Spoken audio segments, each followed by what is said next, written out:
আসসালামু আলাইকুম। সাইফ সাদ 007 চ্যানেলের মাধ্যমে আমি সাইফ ইবনে সাদ আছি আপনাদের সাথে। আজ আবার চলে আসলাম উস্তাদ রঞ্জন চন্দ্র সরকারের সঙ্গীত অঙ্গনে।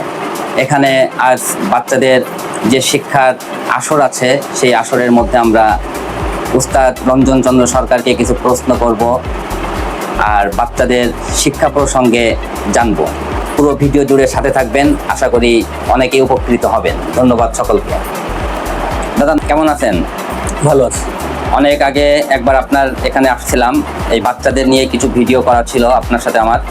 আবার হঠাৎ করে মনে হলো দেখি যাই দাদার কাছে, যে আবার সঙ্গীত প্রসঙ্গে অনেক কিছু তো জানার থাকে, সেগুলো জানার জন্যই মূলত আসা। তো আজ আপনাকে যে প্রশ্ন করার জন্য বা আপনার কাছ থেকে যে জিনিসগুলো জানার জন্য আসলাম, সেটা হচ্ছে একটা ছাত্র কিংবা ছাত্রী, সে যখন প্রথম সঙ্গীত শিক্ষা করতে আসে তখন তাকে কি কি সিস্টেমগুলো মেনটেন করতে হয় বা তাকে কি কি নিয়মকানুনগুলো মানতে হয়, যদি একটু বলতেন। ধন্যবাদ আপনাকে, চমৎকার একটি প্রশ্ন। আমাদের এই শিক্ষাক্ষেত্রে, সেটা সঙ্গীত হোক আর পড়াশোনা হোক, যে কোনো শিক্ষা বা জ্ঞান অর্জনের ক্ষেত্রে প্রথমে যে জিনিসটা দরকার তার নিষ্ঠা, একাগ্রতা এবং ফ্যামিলির একটা বিশেষ অবদান থাকে। মানে সঙ্গীত শিক্ষার ক্ষেত্রে আসলে আমরা যেটা বিশেষ করে দেখে থাকি, যে যদি কোনো পারিবারিকভাবে বাবা কিংবা মা বা পরিবারের অন্য সদস্যদের যদি এটার প্রতি বিশেষ করে আগ্রহ না থাকে, তাহলে দেখা যায় সঙ্গীত চর্চাটা খুব কষ্টকর হয়ে যায়। আপনি কি বলেন? অবশ্যই, এটা একটা চমৎকার কথা বলেছেন। প্রথমেই আমাদের এই জিনিসটাই আমি বলতে চাচ্ছি যে প্রথমে আমাদের পারিবারিক একটা বিষয় জড়িয়ে থাকে। আচ্ছা, যেমন শিক্ষার ক্ষেত্রে আপনি দেখবেন যে তার গার্ডিয়ানদের আগ্রহ কীরকম, তখন সেই ক্ষেত্রে তাদের এগিয়ে যাওয়াটা খুব সহজ হয়।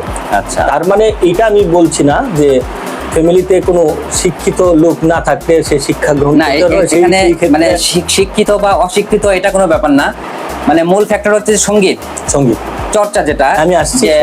সঙ্গীত হোক, তবলা হোক, গিটার হোক বা আদার্স আপনার শিক্ষা সঙ্গীত অঙ্গনের যত রকম ইনস্ট্রুমেন্ট আছে, এটার মধ্যে মানে যেই শিক্ষা নিতে চাক না কেন, তার পিতা মাতাকে প্রথম সজাগ থাকতে হবে বা আগ্রহ থাকতে হবে বেশি। আচ্ছা, এখানে একটা ধরেন, মানে এইভাবে আমাদের বলাটা ঠিকও না, যদি কারো বাবা মা যদি অল্প শিক্ষিত হয় বা একেবারেই ন্যূনতম শুধু অক্ষর জ্ঞানী আছে, কিন্তু তার সঙ্গীতের প্রতি একটি অনুরাগ আছে, উনি যদি সচেষ্ট হন, তাহলে উনি কি খুব সহজেই তার সন্তানকে সঙ্গীত শিক্ষা দিতে পারবেন? আমার শিক্ষকতা জীবনে আমি দীর্ঘদিন শিক্ষকতা করছি, প্রায় 26-27 বছর ধরে শিক্ষকতা করছি সঙ্গীতেই।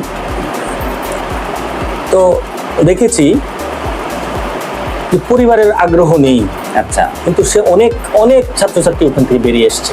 আচ্ছা আচ্ছা, অনেকের ক্ষেত্রে তাদের পারিবারিক আগ্রহ নেই, কিন্তু তারপরেও সে বেরিয়ে এসে সেখান থেকে সেই কাজটা সে পরিবারের সফল হয়েছে সঙ্গীতের ক্ষেত্রে। আচ্ছা, এটা হয়তোবা দেখা যায় যে আপনার পরিপূর্ণ বয়সে যদি কোনো ছাত্র কিংবা ছাত্রী থাকে, সে হয়তোবা পরিবারের অগোচরে নিজের জিদের বসে সে হয়তোবা সঙ্গীত চর্চাটা করে ফেলতে পারে। কিন্তু আপনি এই যে আজকে যে সমস্ত ছেলে মেয়েদের নিয়ে বসে আছেন, এরা তো এদের নিজস্ব কোনো সিদ্ধান্ত নেই, এদের জীবনের পরিপূর্ণটাই বাবা মার উপর নির্ভর। এখন এই অবস্থায় যদি কোনো বাচ্চা যদি জিদ করে যে আমি সঙ্গীত শিখবো, তার দ্বারা কি শেখা সম্ভব? কিভাবে? আরেকটা কথা বলেছেন আপনি যে বয়স্কদের ক্ষেত্রে, বাচ্চাদের ক্ষেত্রে এক ধরনের শিক্ষা পদ্ধতি অবলম্বন করতে হয়, আর বয়স্কদের ক্ষেত্রে এক ধরনের শিক্ষা পদ্ধতি অবলম্বন করতে হয়। আমার ক্ষেত্রে, আমি শিক্ষকতা জীবনে আমি বয়স্কদের ক্ষেত্রে আমি এক ধরনের পদ্ধতি অবলম্বন করি। আমি শিক্ষাটা পুরোপুরি উল্টা দিক থেকে নিয়ে আসি। আচ্ছা, কেমন? যেমন মনে করেন, একটা সঙ্গ তাকে আমি দেওয়ার চেষ্টা করি। আচ্ছা, বয়স্কদের ক্ষেত্রে আচ্ছা, সঙ্গ দেওয়ার চেষ্টা করি। সঙ্গ একটা বিশেষ কাজ করে, যে ছোটবেলা থেকে যদি একটা শিশু দেখে এসছে যে তার পরিবারে এই সাংস্কৃতিক কর্মকাণ্ডগুলো চলছে, তখন সে ওখান থেকে সে তাল জ্ঞান, সুর জ্ঞান সেখান থেকে সে নিয়ে আসে। এবং পরবর্তীতে বয়স্কদের ক্ষেত্রে যেটা দেখা যায়, যে তারাও যদি একটা সঙ্গ পায় তখন হয়তো একটা সময় তাদের মনে করেন 20 বছর পরে শুরু করলো, কিন্তু 20টা বছর কিন্তু সে ওই সময়টা কাভার করার জন্য যে জিনিসটা প্রয়োজন সে কঠোর সাধনা করতে হবে। আচ্ছা দাদা, আমাদের সমাজে অনেক বাবা মাই বলেন যে এই সমস্ত সঙ্গীত চর্চা করতে গেলে পড়াশোনার প্রতি একটি নেতিবাচক প্রভাব পড়তে পারে বা পড়াশোনা খারাপ হয়ে যেতে পারে, এটা কি আসলে সঠিক? এটা বলবো যে আপনি তো খেলাধুলার একটা সময় পাচ্ছেন, নানাবিধ আপনার 24 ঘন্টার মধ্যে আপনি কিন্তু 24 ঘন্টায় পড়াশোনা করতে পারছেন না, না, এটা তো সম্ভব না। পড়াশোনার জন্য মনোসংযোগ তৈরি করার জন্য একটা মেডিটেশন আপনার দরকার পড়ে, যা একটু খেলাধুলা মানে শিক্ষাটা হবে এরকম যে সেটা মানে সেটা তার জেনেটিক বিষয় হবে এইভাবে যে সে আনন্দের মাধ্যমে যেন শিক্ষাটা গ্রহণ করতে পারে, সেটা সঙ্গীত হোক পড়াশোনা হোক। পড়াশোনার ক্ষেত্রে যে প্রশ্নটা আপনি করেছেন, পড়াশোনার ক্ষেত্রে আমি বলবো যে এটা খুব জরুরি যে একটা ফ্রি মাইন্ড হয়ে সে আমি বলবো সারাক্ষণ না যে একটা নেশায় পড়ে গেলে ওরকম না, নেশায় পড়ারও একটা সময় আছে যে সে শুধু ওই জিনিসটা নিয়েই থাকতে পছন্দ করে। তো আমরা ওই জিনিসটা এখন যেমন সঙ্গীত শিক্ষাটা একটা যেমন এটা ইউনিভার্সিটিতে যেমন ডাক্তার ইঞ্জিনিয়ারদের মতো সেই রকম পড়াশোনার সুযোগ আছে, সেরকম চাকরির ক্ষেত্রেও মোটামুটি আমাদের দেশেও অনেক ইউনিভার্সিটি রয়ে গেছে এবং স্কুল কলেজেও এটা শিক্ষক নিয়োগ হচ্ছে। তো সেই ক্ষেত্রে এই যে গান করছে বা খেলাধুলা করছে,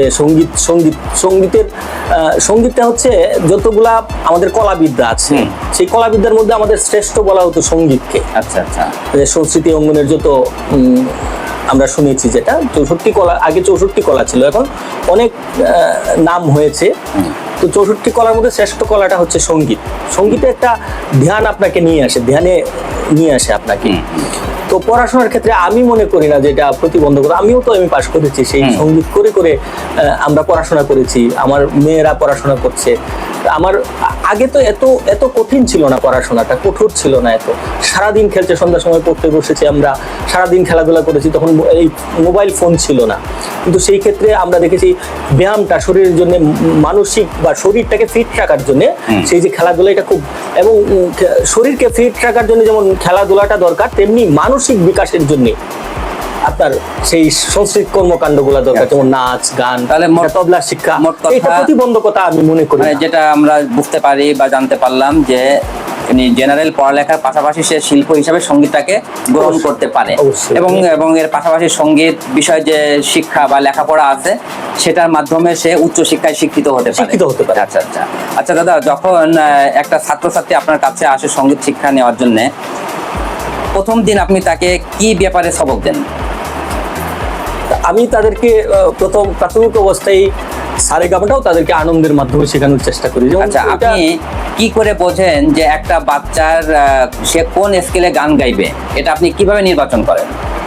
সেখানে কণ্ঠ দেখলেই বোঝা যায়। কণ্ঠ শুনে দেখলে আমরা তাকে কি বলেন যে তুমি সা বলো, রা বলো, বা সা রে গামা বলতে বলেন? সা রে গামা তাকে সুরটাকে দেখার চেষ্টা করি, সুরটাকে দেখে তারপর তার স্কেলটা নির্ধারণ করি। এই স্কেলে হারমোনিয়ামের বা সঙ্গীতের প্রথম যে প্ল্যাটফর্ম আমরা বলি যে সারগাম, যেটা এই সারগামটা কতগুলো, মানে এই চ্যাপ্টারটা কেমন, কতগুলো শিখতে হয় বা কত বছর সময় লাগে সারগামটা কমপ্লিট করতে? সারগামটা যদি আমরা শুদ্ধ স্বরে, বা শুদ্ধ স্বর বলতে আমরা বিলাবল রাগের উপরে প্রথম সারেগামাটা, যেমন সবগুলো স্বর শুদ্ধ সারেগামা পাদানিসা, এটা করার পরে ওই একটা সঙ্গীত, একটা গানও কিন্তু একটা সারগাম ছাড়া কিন্তু কোনো কিছুই হচ্ছে না। ওই রকম ক্ষেত্রে আমি অনেকগুলা পদ্ধতি অবলম্বন করি। যেমন একটা সারগামের উপরে আমি একটা গান দিয়ে দিলাম, সারেগামার উপরে আমি একটা গান বানিয়ে 2 লাইনের একটা গান বানিয়ে, সে প্রথম দিন সারেগামাটা যদি শিখছে, এবং তার পাশাপাশি আমি সারেগামাটার মধ্যে একটা সুর, একটা গানের কথা বসিয়ে দিলাম।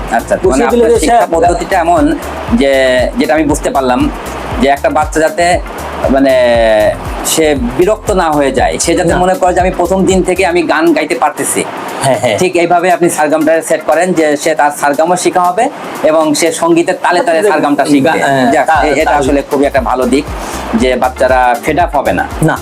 এটা আনন্দের মধ্যে এর নির্ধারিত কোনো আছে যে আপনার 6 মাস সারগাম করতে হয় কি 1 বছর করতে হয়, এরপরে যে তারপরে সঙ্গীতের অধ্যায় ঢুকতে হয়, এমন কোনো ধরাবাঁধা কোনো নিয়ম কারণ আছে কিনা? একটা নিয়মের মধ্যে আমরা রাখতে অনেক হয়। সময় অনেক সঙ্গীত একাডেমি যেগুলো সেগুলোতে দেখি যে 1 বছরের একটা সময়সীমা দেওয়া হয় যে 1 বছর সে সারগাম করবে, এরপর তাকে একটা পরীক্ষা দিতে হবে, এরপর সে ফার্স্ট ইয়ারে উঠবে, এরপরে ফার্স্ট ইয়ারে সঙ্গীত চর্চা করবে, second year, third year, fourth year, এইভাবে অনেকটা লম্বা সময় যায় তার সঙ্গীত চর্চা শেষ করতে। এই ক্ষেত্রে আমি বলবো যে একটা লম্বা সময় তাকে পার করতে হয়, কিন্তু অনেক বাচ্চাদের মেধার ভিত্তিতে আচ্ছা সারগামের একটা পার্ট আমরা দিয়ে থাকি, সেই মেধার ভিত্তিতে সে যদি অনেক এই সারগামগুলো শুনে অনেকেই জন্মগতভাবে তার সুর নিয়ে জন্মগ্রহণ করে, হ্যাঁ, তো সেক্ষেত্রে তার এগিয়ে যাওয়াটা একটু সম্ভব হয়। কিন্তু যারা অনেক বেশি তারা দ্রুত আগাতে চায় তাদের পিছিয়ে পড়ার সম্ভাবনা অনেকের বেশি থাকে, যে আমি সবকিছু সফল হয়ে গেছি, তো আমার মনে হয় সবকিছুই হয়ে গেছে। তো এক সময় দেখা যাচ্ছে সে অনেককেই দেখেছি যে অনেক ভালো ভালো কণ্ঠ, ভালো ভালো তার সুযোগের অভাবে বা তার এই এগিয়ে যাওয়ার কারণে সে পরে আর হতাশ হয়ে যাচ্ছে, এরকম অনেককে দেখেছি।